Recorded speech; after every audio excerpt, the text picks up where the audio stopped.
everybody, and welcome back to the Jack Threlfall Show. Welcome to the interview segment for this week's episode. We are joined by a very, very special guest, Will Taylor. Welcome to the show, Will. Thanks, Jack. Yeah, it's a pleasure to come and be interviewed on the show. It's when you reached out to me on LinkedIn, I was just like, yeah, this is really cool. I've got to get on and have a go at this. Perfect. So, could you explain a little bit about what your role in motorsport is at the moment? Yeah, so I think it's probably more roles than role. Like, I've been in motorsport for more than 10 years. Started off kind of helping out as a weekend mechanic, race weekend mechanic. Ended up having my own team. And now I'm kind of in this weird situation where I basically work across all the spectrums of motorsport. So, be it from kind of club level racing all the way up to Formula One. Right. So yeah, I'm kind of interweaved into all the different levels of motorsport, but it's really good because it gives me kind of a good spectrum as to what the sport's all about, you know, and kind of where different people focus their energy. So yeah, absolutely, yeah. Where people focus their energy in club level motorsport is quite different to where people focus their energy at the higher levels at Formula One. So, yeah, it's quite interesting. Keeps me on my toes. And what was the transition like? Obviously, you started much more on the mechanical side, but now RaceFit Online is targeting a very different area of the car, I suppose. How did you feel that transition? Yeah, so the reason I started RaceFit Online was because I spent so much time sat next to drivers in the assembly area and watching them go out and you know, try to do their best, but they'd just not prepared themselves. So everything was all about the car. Everything was all about, you know, new tires, bigger engines, faster this, like, you know, it was all about the car, and they were kind of almost forgetting about themselves. So I basically like created RaceFit Online to give racing drivers in the lower echelons of motorsport an opportunity to have the similar kind of levels of preparation that a Formula One driver would have. So it's not kind of the intensity of having a physio with you wherever you go in the world, but it's more kind of like having access to. So I have a very like holistic approach to fitness. So it's kind of it's not just fitness, it's nutrition, it's sleep, it's hydration, mindset, kind of everything. And so really I kind of created the business out of just watching my previous clients and drivers that I was working with and just being a little bit kind of disappointed for them, just being like, well, there's got to be a way that we can help drivers improve their performance without spending thousands on parts and upgrades and all that kind of thing, and you know, just killing tires every weekend. So that was kind of how RaceFit was born. Absolutely. So that was a kind of gap in the market that you'd seen from your experience inside the paddock, just working on different cars. That's really interesting. What was it particularly about the kind of physiology of racing drivers? How do you target that specifically as a category as opposed to just athletes in general? Sorry. Yeah, for sure. I think, you know, for the most part, it's obviously you don't want to be carrying any unnecessary weight. So that's definitely something to focus on. And the majority of my clients, they kind of run their own business, or, you know, they're very, very busy in the job that they do. So a lot of the time they put themselves last. So it's kind of about, a lot of it is kind of a mindset of putting yourself first and then you'll perform at your best. But there's also things like, you know, working your core, grip strength, that kind of thing. Just, we don't necessarily go that far into neck training and that sort of thing. That's quite specific to sort of Formula cars and F1. That's where it starts to really kind of, become important. But, a lot of the time it's just kind of an overall preparation. And it's just, you know, there are a lot of crossovers from other types of, or other disciplines of sport, which is really handy, but it's just kind of about making the sort of preparations of things fit to a race weekend, because a race weekend is actually quite a unique set of circumstances. It's quite Sure. it's really busy. There's lots to think about. There's so much going on that it's very, very easy to put yourself at the back of the list and end up not eating or not drinking, or a lot of my drivers find it really difficult to sleep because of nerves and that kind of thing. So yeah, it's very much kind of about using the language and making it fit to the drivers and to their specific set of circumstances. Absolutely. And did you feel sort of a moment of like a jumping off point? Because starting an independent business in motorsport, it's very risky, I suppose, and very, the success is just very much up to you. There's not anything to fall back on. It's much less secure than one of the corporate roles. How did you approach that? We speak about the mental side of training, preparing yourself for an event. But did you feel you had to prepare yourself mentally for that kind of step? Absolutely. And I'm still kind of working on it. It's Sure. So I started the business just before the pandemic hit, actually, and it was almost kind of like I could see something coming. It was just weird how it kind of panned out, and I started the business, and it was just kind of, I just threw myself into it. I just had an idea and I just went for it. There wasn't really any planning. It was just kind of like, I don't know, I just had to solve this problem. I just felt like, I'd worked with that many drivers, and it just got to a point where I was like, there has to be another way. And yeah, so I just kind of jumped in with both feet, and there was a lot of trial and error. But I think that's one of the biggest things I had to deal with, was kind of being comfortable with failure. So Sure. kind of like just because I've been on countless kind of courses and that kind of thing for building an online fitness business, and there's so many ways to kind of do that.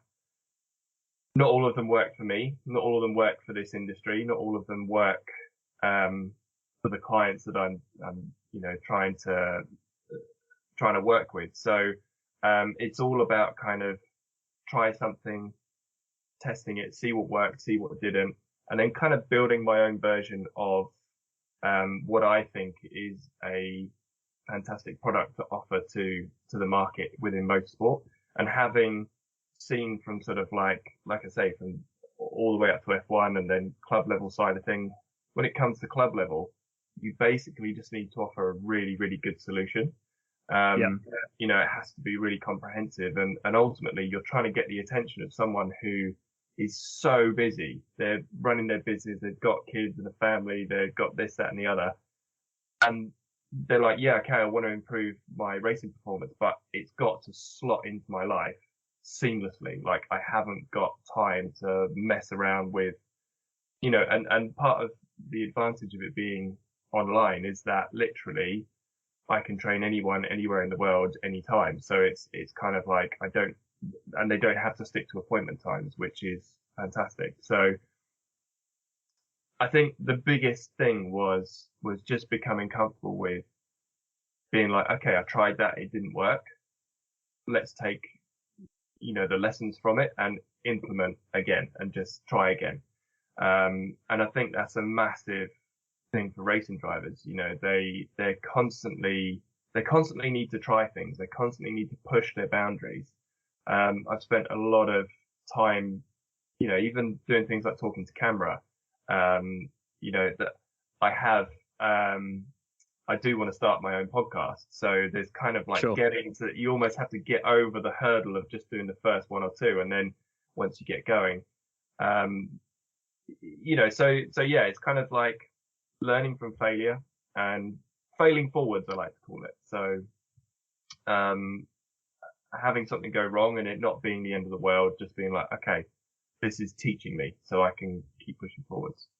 Absolutely. I would say I had a similar thing when I was starting this podcast. It was very much, I was very lucky that the university kind of had this whole technical setup where I could just join the radio station. But I was definitely nervous. I felt I didn't know if I actually had any analysis or anything valuable to add, but I think I spotted maybe a similar gap in the market, in that much of the sort of journalistic rhetoric around motorsport and a lot of the analysis that I saw as a fan, it seemed just very surface level. It was focused on who said what in the press conference last week and that sort of thing. And I felt that there were so many more underlying levels and kind of lessons to learn from motorsport across the levels. Like you spoke about the difference between Formula One and the club level.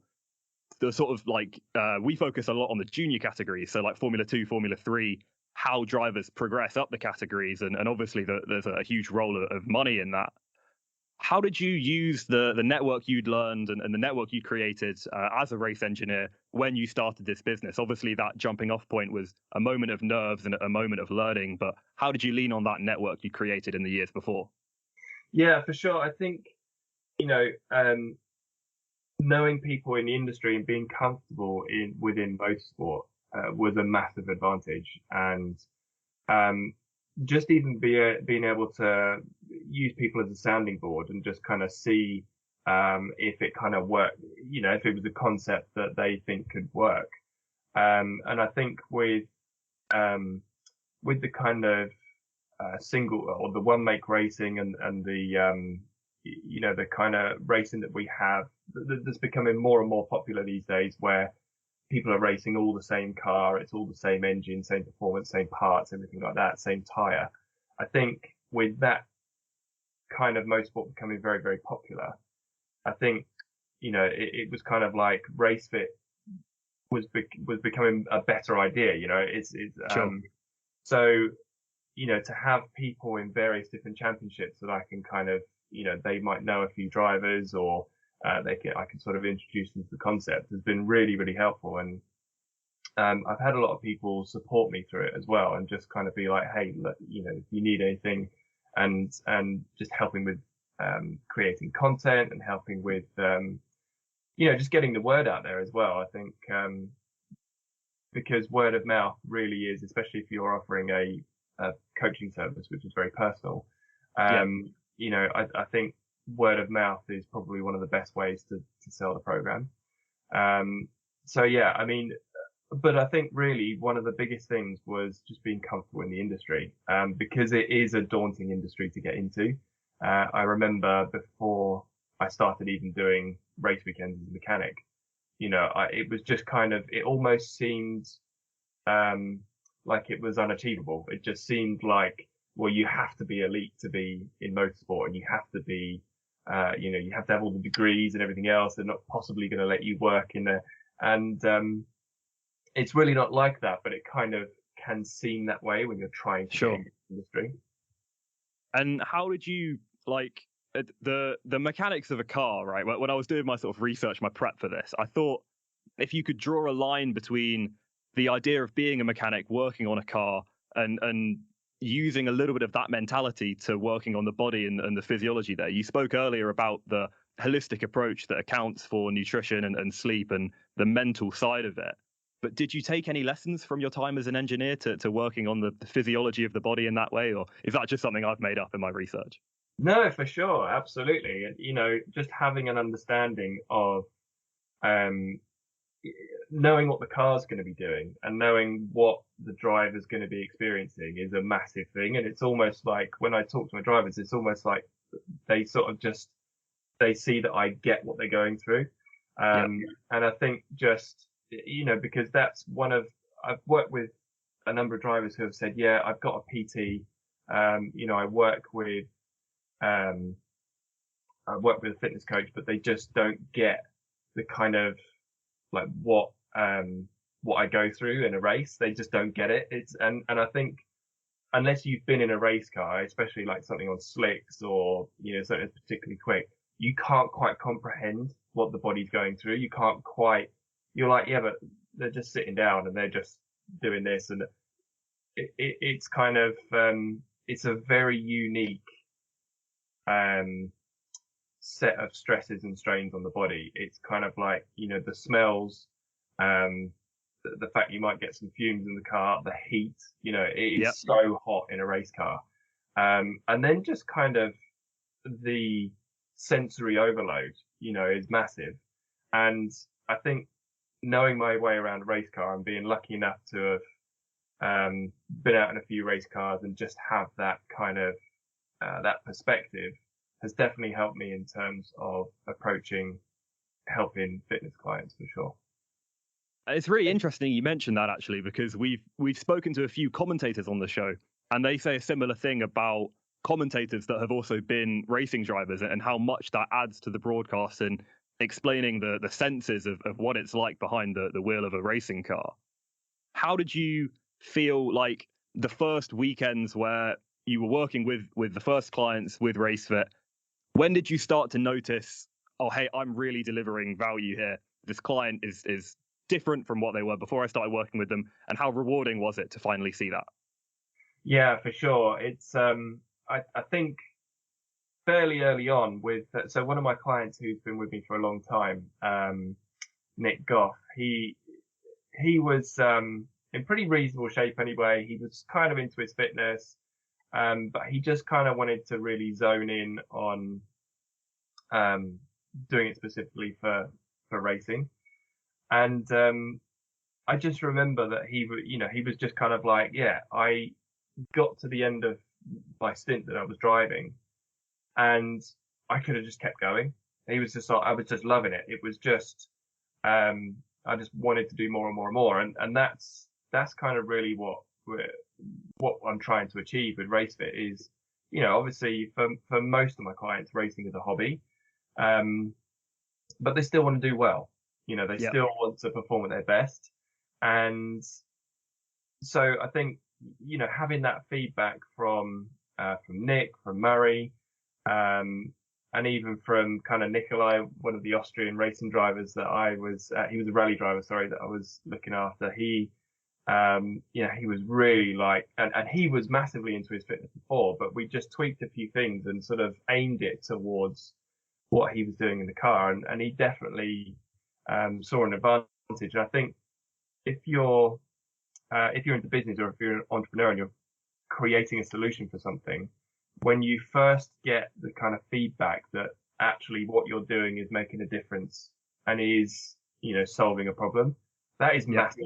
That's absolutely huge. And I just wanted to do more of it. I just just wanted to help more people. So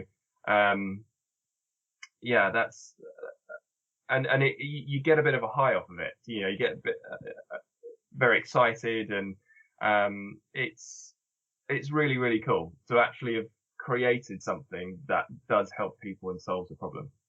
That's brilliant. And how did you I was just wondering, on the nutrition side, what are the main sort of lessons there? Because it can be really hard for people to pick apart the world of like dieting and what different options there are. It's such a competitive market, I suppose. It feels like everyone's got their own little solution that you can buy for £5 a month or whatever. You get the secrets to health. But I was wondering, in terms of the nutrition side, what are the kind of first lessons that you teach people, the 101 of RaceFit Online? Yeah, for sure. So, ultimately, on race day, it's not a day to be kind of like dieting. It's not a day to be, watching your nutrition and calorie counting. You absolutely need a decent meal. You need some carbohydrates. You need a lot of energy, because you're physically working, but also your brain massively just kind of like sucks fuel. It just absolutely is working flat out. And you're kind of using lots of different functions of the brain as well. So you need a lot of energy. People, racing drivers will quite often miss breakfast. They'll quite often not eat between sessions and that kind of thing. So having plenty of carbohydrates is good. You need to kind of not eat something that's going to upset your stomach. So you need to eat food that it's not a day to kind of go, oh, I'm going to try this food or I'm going to try that food. It's a day to, the foods that and understand, and even like down to the brand. Like if you normally buy from the co-op or you normally buy from Tesco, buy that same food, because actually, it will sit well with you and it's not going to cause you any kind of, problems, that side of things. So in terms of race day, a lot of it is about food that you can kind of consume quickly, that's high in energy, but that's not going to kind of make you crash. So one of the biggest things is like a sugar crash. People go, "Oh, I'm going to eat loads of Haribos," but the worst thing about that is you will sugar crash. So it's kind of about having some carbohydrates, but mixing like quick and slow release carbohydrates so that you get a nice steady level of energy throughout the day, and just having smaller meals, but quite frequently. But then when it comes to kind of pre-race weekend, I suppose it's really entirely down to that particular driver's long-term goals. Sure. So, you know, and kind of where they are in their fitness journey.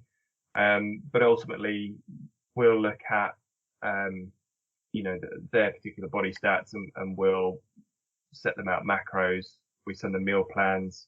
And ultimately it's about, managing sort of, energy balance. So whether they're in a calorie deficit or a surplus, depending on, or even just maintenance.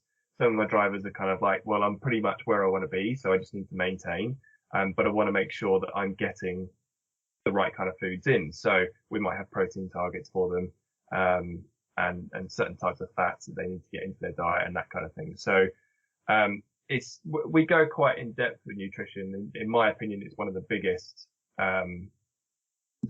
variables. And it's ultimately, if you think about, you know, if you think about a race car, if you were to put some rubbish fuel in it, it wouldn't perform very well. It's exactly the same as with human beings. So, we need to make sure that we're eating the right things. And, you know, one of the other things, of course, is hydration. So, keeping on top of hydration, especially on race day, there's certain things, you know, even like needing to go for a wee before you get in the car, like that can be something that is just too much. You know, I mean, obviously, you know, you're going to need to go to the loo before you get in the car, but if it's like, if you're constantly having to go, or it's on your mind or whatever else, it's a distraction. And also if you are in the car and then you end up needing the loo, like, not only is that actually a distraction, but it can actually be a safety thing. So if you do have an accident, it can actually cause internal injuries. So that's actually something that you kind of have to really think about. Is a full bladder, if you have a crash, is really not a good thing. Wow, yeah, and I never thought about that. That's crazy. But yeah, obviously that seems, now you mention it, that element of just the sort of biology of it stands out. I also wanted to ask about coffee, because it seems like that's going to play a big role in the nutrition. We know Valtteri Bottas, the racing driver, he owns a coffee company, and he's spoken a long time about, like, well, maybe he's been over reliant on it at times, and how it can have, you know, the like half-life of it is a lot longer than sugar, obviously, so it can last, the energy boost can last longer, but it's still associated with that crash. How do you view that? Is it just something that's okay in moderation, or again, different for every person? Yeah, so it massively depends on the driver. It's not something that I would sort of say, oh, you need to go and have a coffee because you're about to go and race, because for some people, it depends how they react to caffeine. So, and in my experience, caffeine between kind of energy drinks and caffeine in coffee actually reacts quite differently within the body. So yeah, I would definitely say know your caffeine intake and almost track it so that you know how much coffee you normally have. Because actually, if you were to cut the coffee out, you will have some withdrawal symptoms, that's for sure. If you have too much coffee, you could end up being over aroused, and you could kind of like actually lose your edge. So yeah, Valtteri is quite famous for having 2 double espressos before he gets in the car, which is a lot of coffee. His caffeine, his caffeine intake must be pretty high, and his kind of tolerance must be pretty high. But that's something that you build up over a period of time. It's definitely, caffeine is one of those, I mean, ultimately it is a drug. So caffeine is one of those drugs where you kind of have to be quite consistent with it if you want the outcome to be consistent. So, it's definitely not about, doubling up your normal caffeine intake to try and make you perform better, because it just won't. Sure. It just won't work that way. To be honest, I'm all for it. If a coffee helps you, and everything else, then great.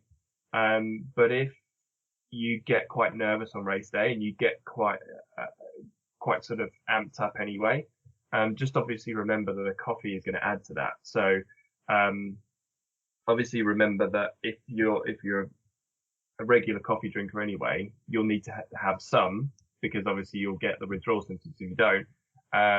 But just not too much, and just kind of keep an eye on that. And remember, the coffee comes outside of your normal hydration protocol as well. So you need to be drinking water and coffee. So you need to kind of plan that into race day. So such a huge element of it is just adding that structure, adding that kind of reliability, and that's where RaceFit plays a huge part in that. How else do you manage the kind of mental side throughout the weekend? It's something we've seen only really in the last kind of maybe 10, 15 years in Formula One, the idea of a sports psychologist coming in. They were kind of lagging behind other sports in a large way there. Is that something that you feel is a part of your job, working with the psychological side as well as the biological? Yeah, for sure. We have like an online portal, so there's kind of articles that the drivers can go and just kind of read at leisure. And I think the way we've designed the articles, they're quite good to sort of dip in and out of. There's like little kind of hints and tips and little kind of snippets of how to potentially act in a certain way, so say for example, if you've had a particularly bad day,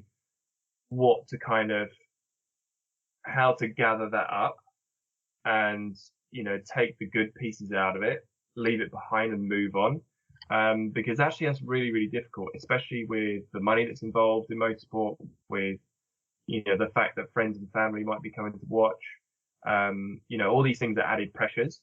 And there's enough pressure as it is. Competitive people always put pressure on themselves, and it just depends whether it's good or bad pressure. Because, good pressure can mean that you're absolutely on it, you're 100% focused, and it brings out the best in you. But sometimes it can be overwhelming and it can kind of push you the other way. So it's kind of about developing a mindset over a period of time.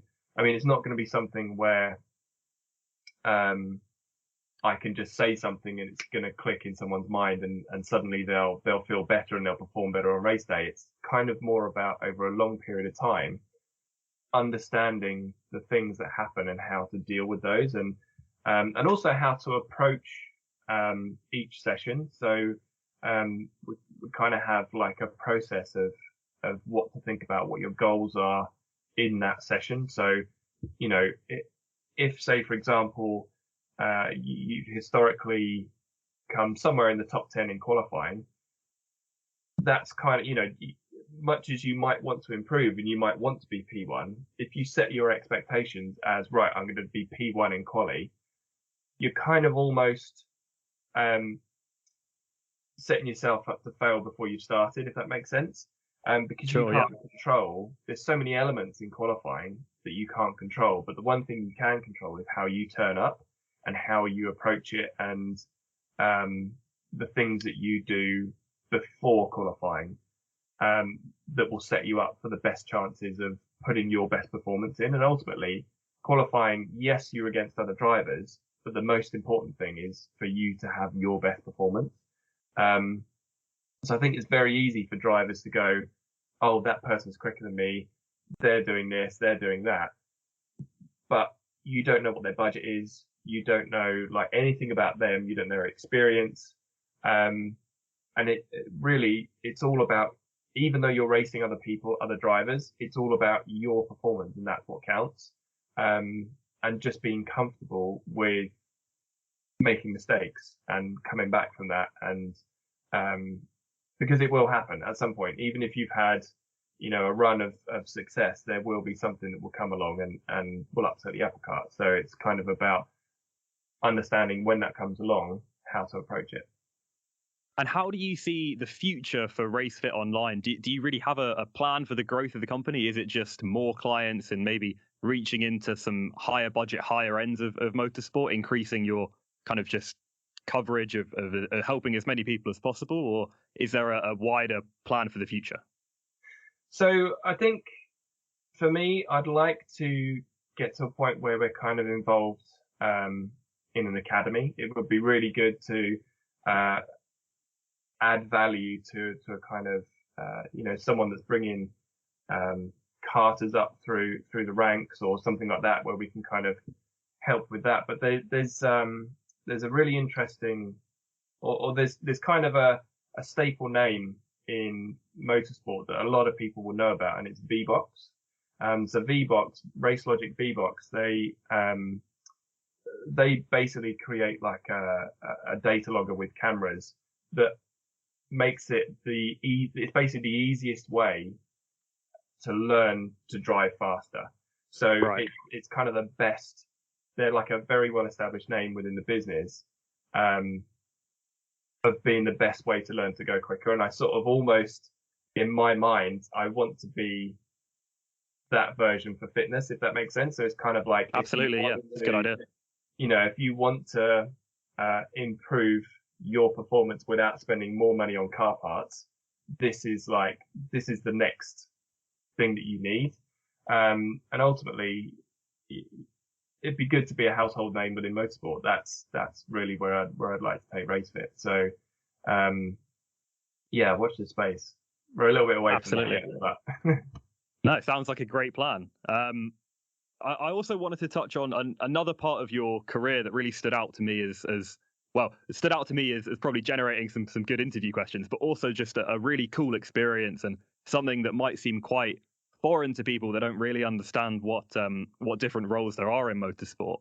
But you were a member of the Paddock Club, right, in Formula One, helping VIP guests around the paddock, being a real part of delivering a different kind of value at a motorsport weekend. What was that like? Yeah, absolutely. And actually, I still do it. I still do okay. the occasional weekend, and it's okay. like, it's amazing. It's almost like the dream job, really. And it kind of that's what it looked like. Yeah. When I was doing the research, I was like, yeah, I'll do that. Yeah, absolutely. I mean, it sort of came. This is a story of, it's who you know, not what you know, in motorsport. And so I was working with a guy called Sam Power who raced in Super Cup. He raced in Porsche Super Cup and Formula Ford back in Australia. He's an Australian guy, and he came over to Europe to race in Super Cup. He did one season, and then, as a lot of people do, he ran out of money. But he just had a very unique way of approaching kind of sponsorship and PR relations and that kind of thing between the team sponsors and that kind of thing. And he'd created a network when he was working in Porsche Super Cup, and they basically were linked with the Paddock Club and linked with kind of how they delivered their experiences. And Sam was actually working with me as the driver coach and a data analyst for when we were racing in Lotus Cup Europe. And he did a couple of races with me, and then he kind of just disappeared. And then it turns out he'd been working on this kind of project with Formula One. And back in 2016, 17, I think he sort of launched it to F1. And then in the early days of the business, he basically said, well, look, I need you to come along and give me a hand. So we just went for it, and he had all these incredible ideas of just basically finding a way of bringing the guests closer to the sport. So, there's so many sponsors who will bring guests who have absolutely no idea about Formula One. And so the idea is to give these guests an experience that is completely unforgettable, where they just really see what Formula One is all about. You know, we couldn't get to go into the garages and that kind of thing because that sort of area is just so sensitive, so busy anyway. But there's so many other things that we can do that will give people some sort of an idea as to what the drivers are going through, what the teams are going through, and sort of almost like their field of battle. So, you know, talking about the track and talking about the tyres and, you know, the kind of conditions that all the teams are having to deal with. So yes, we basically did a full season together, and I sort of helped him get things up and running. But then, you know, we've sort of like, I now dip in and out, and he's just full time doing that, and it's quite a unique role, quite a unique job. I've never heard of it from anywhere else, so Sure. It's very, very cool, and yeah, it's something I'm very proud to have been a part of, really. And I'm not sure if this is a great question to ask, or if you would even be allowed to answer it, but who is the coolest person you met doing that? Did you have anyone that stands out as like it felt really cool to show them around the Formula One environment? Yeah, so Formula One do invite sort of A-listers, celebrities, that kind of thing. And I worked on a project with Will Smith. I don't know if you remember the No way.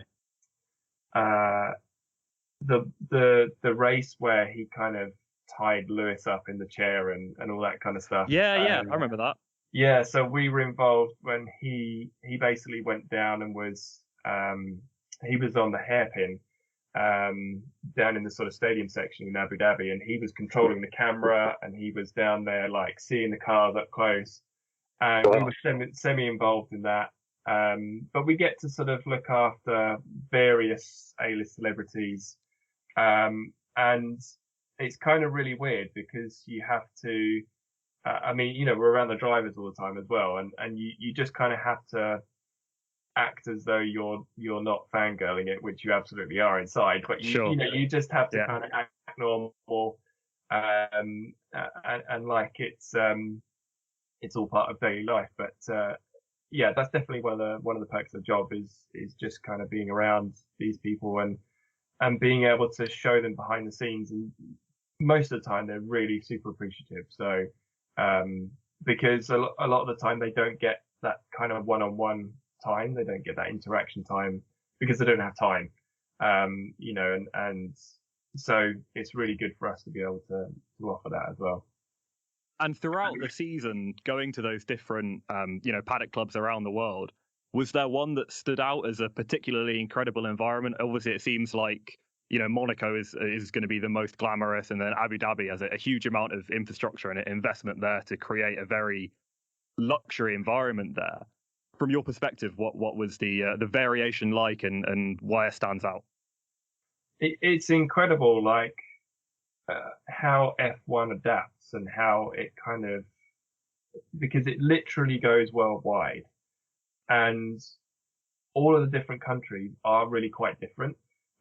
You know, like when we went to Baku and Azerbaijan, you know, there's kind of this incredible mix of like 10th century castles and like Dubai style buildings and that sort of thing. I think that Azerbaijan sort of surprised me the most. I was really like, I just thought it was an amazing place, and it was just a real privilege and it was somewhere that I would never ever think to go. You know, it wasn't, I didn't even, to be honest, I didn't even really know it existed outside of F1. And then there's a big kind of variation on the scale, but there's, I think when you go to the older circuits like the Spa and the sort of you know, Imola and places like that, they have a real feeling about them, and even sort of Suzuka and places like that, they do have a real air about the circuit. The new circuits are very cool. They've got, as you say, lots of facilities. Like Abu Dhabi is incredible, and the amount of people that are there and the amount of the massive show that they put on, it's all very, very impressive. But I think kind of the old school circuits, they really, from many sort of motorsport fans' point of view, they definitely kind of touch your heart a little bit. Monaco is it's like one big party. It's almost like, oh, there's a race on. It's kind of like it is quite intense in that way. But I think probably one of my favourites is Montreal. I'm sad that I won't be going to the one this year because I've got some other racing commitments. But that was a fantastic combination of sort of like a really cool city and some great guests. The guests are just absolutely wonderful. It's a great setting for a circuit, and the circuit is wicked itself. It's a really good circuit. So I think Montreal is probably one of my favourites. That's really cool to hear. I also wanted to touch on the Miami Grand Prix this weekend because it seems like, we've touched on hospitality, a huge part of the attendance of that race, and also I think a big part of the reason they're even going to Miami. Adding a third American race on the calendar, I suppose, is going to be Vegas next year. Miami's the second one, and then we've had Texas since 2012. But a huge side of that investment is driven by the hospitality, driven by the growth of Formula One in America. How do you look to the experience they've created at Miami this weekend? I think a big part of, maybe, I don't know if it's criticism, but something they get made fun of is the fake marina with the painted boats and stuff, and how weird it looks. And it seems like they're just trying to fill stuff in wherever they can. But how do you view the Miami Grand Prix as a step for the growth of Formula One? I think, ultimately America is such a huge market. And as you say, with Netflix coming along and just kind of exploding Formula One onto our screens, and suddenly the market has grown massively. I think Miami's good for the sport. It's almost like another Monaco. It's almost, I think, to celebrate when F1 is in town. That's what we want. We really want, lots of spectators. We want lots of media coverage. That's ultimately how the business grows. I think Miami are going to have, it's going to be a very unique race. It's going to be a very unique approach because in that part of the world, they do have a unique approach to things. But I think that's part of what is great about Formula One is we adapt and we go to different places, and we kind of, that's how we do it. We just fit in and we put on an incredible show. And so I think Miami is going to be fantastic. Vegas, I think, might even be another step up from that, especially being a Saturday night race. So I suppose one of the biggest things is we just need to make sure that much as we want F1 to be welcome to town, we don't want to distract from the main focus, which is a very tense world championship. So that's ultimately the main focus, is the racing still has to be good. We want close racing, and we want to put on a show in that respect. We don't want to sort of dilute the focus of Formula One, which is the fact that Formula One is at the, it's at the forefront of technology, and it's leading the way. The fact that Porsche and VW and Audi have just, announced that they're going to be entering Formula One, that's massive because, they're such a big player in the automotive industry. It shows that they recognize that Formula One is at the forefront and they're willing to invest. So we can't lose that kind of core function of Formula One, which is, it's a big worldwide racing championship where the best in the world go to battle it out. So yeah, I think Miami's going to be really cool, and I'm going to be watching, being very jealous of my mates that are out there. And, 100%, yeah, in Miami. And you spoke about the racing there. I'd love to say, more specifically about the racing we're going to see in Miami. How have you viewed the progress of the Formula One World Championship this year so far? It seems like, the Leclerc and Verstappen two-way battle is defining the championship at the moment, but we know how important second drivers are in that, and whether you can even call Carlos Sainz a second driver. That relationship and how that's going to play out over the length of an entire season could be really interesting. What do you kind of predict as the main themes going into this weekend and also more broadly for the season? Yeah, it's first of all, it's fantastic to see a lot of, drivers that we haven't seen at the front progressing their way up through the field. It's fantastic to see that the order has been changed up completely.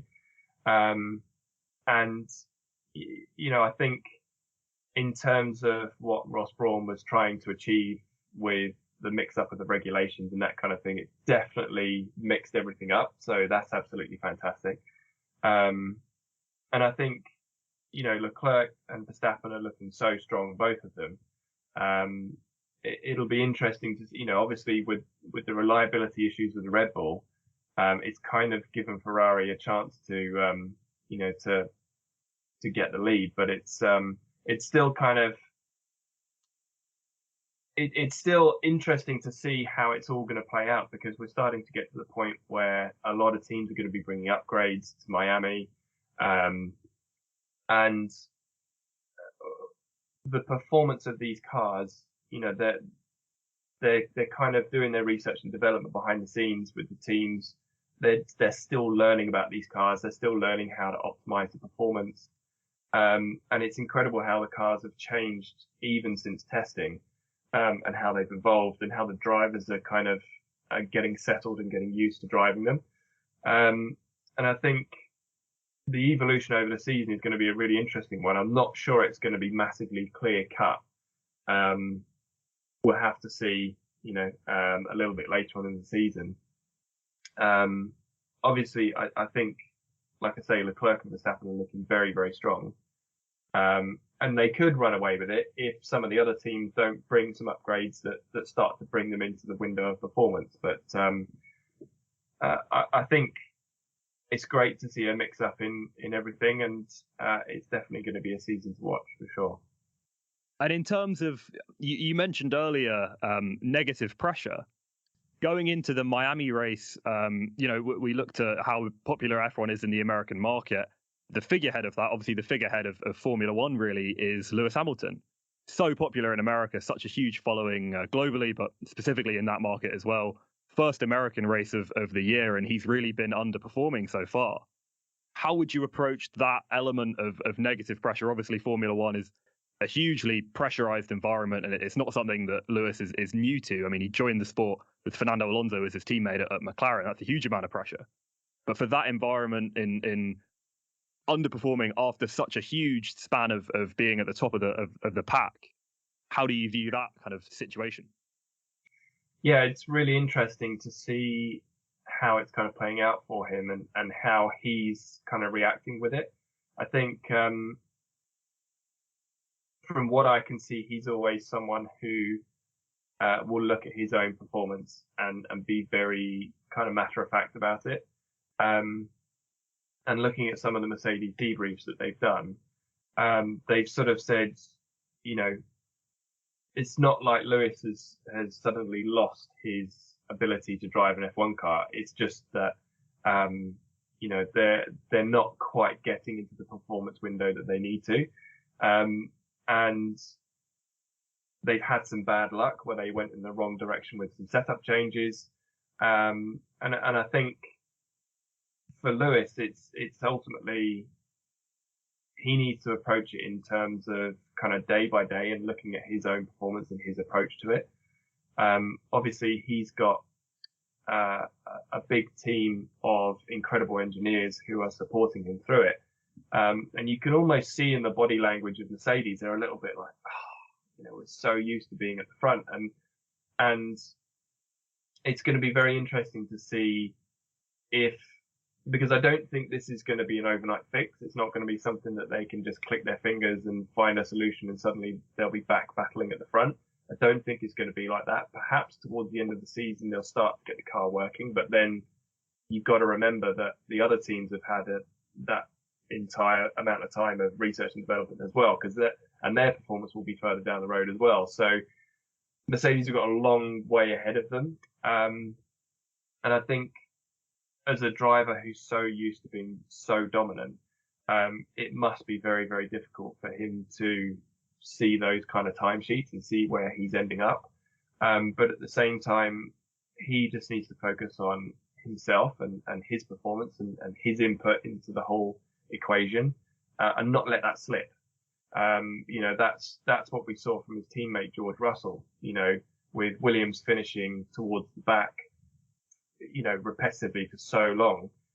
Yet George still stayed invested. He still focused on his inputs. He still focused on just being the best version of himself. And ultimately, that's how Lewis, George, Mercedes, Toto will get through this period, and how they'll kind of come back to being where they're used to being is just focusing on their own backyard and not watching the championship and what's going on, because ultimately that's not what's important. What's important is getting back up to the front of the pack. And I think someone else who is going to be really important in that recovery for Lewis, or turning the tide of his season around, would be his personal trainer, Angela Cullen, who has been with him, basically his whole Mercedes journey, and really essential in managing that mindset as well as the physical element of it. That idea of having a personal trainer, a bit like the role that you play in club level motorsports, could be really, really critical in helping him kind of, turn that around and having someone to lean on in those tough times, so it doesn't become such an isolated, pressurized experience. How do you view the idea of a kind of permanent personal physical trainer? It seems like Formula One teams have just adapted. Look, that's the system that they're going with. When you've got the budget, is that probably just the right move? Yeah, I think, it really depends on the person and their kind of relationship. And ultimately, I think what's so great about Lewis and Angela is they just clicked, that for whatever reason, their relationship just works really well. And they're able to just work together and be so productive. I think one of the biggest things when Angela came into to start coaching Lewis was, at the same time, he sort of went to being vegan as well. So right, the ability to sort of optimize his nutrition and just be like, listen, this is going to take a bit of time, but we'll work through it and we'll get there. That sort of having that sort of support network is massively important. And it's one of the things that I see so often is that people will start to do the right thing. Like, say, for example, Lewis might have thought, okay, I need to go vegan because, I want to go vegan, or I need to go vegan, or whatever it may be. And he's going down that path. But then, because it's such a big change, to do that on your own can be quite daunting. And if, for me, I find that people will start doing the right thing or start moving towards their goals, but almost like just before they're about to see the benefits from it, they'll stop doing it because they don't think it's working. So having someone, that's why F1 have kind of gone for that model, is because you're looking for tenths, hundredths, thousandths of a second, and in terms of lap time. And so when you're looking at that level of detail, you need to have someone who has got your back. You need to have someone who is making sure that your food is exactly as it needs to be. They're making sure that you're, adapting your sleep to deal with jet lag. They're making sure, all these things, because, you think of where these drivers have been already this year. They've been all the way to Australia. They've been to the Middle East. They've been to Europe. They've now been to the US, and the jet lag's big going that way. So, sleep and all that kind of thing is going to be massively affected. And having someone in your corner who can be like, right, let's start adapting your sleep now so that you'll be fine for race day, all that sort of thing, it means that you can focus on other areas. And Angela just seems to have got the formula right with Lewis. They've got that relationship, and it just works. And I think she is a massive part of his journey and why he's been so successful. Now, that's really interesting. And I think we've covered so much in this interview. I think we can wrap it up here, but you can find Will. All his information is available at racefitonline.com and on LinkedIn and Instagram too. Everything's going to be available there. And I think you've spoke so well about how personal training plays a role both in the mental and the physical side of motorsport. So a big thank you for me for coming on the show and making it a really great episode, apart from that little mess up at the end there. But Yeah, really thank you for coming on, and we'll be back next week with more racing analysis. Thank you, Will. Amazing. Thanks, Jack.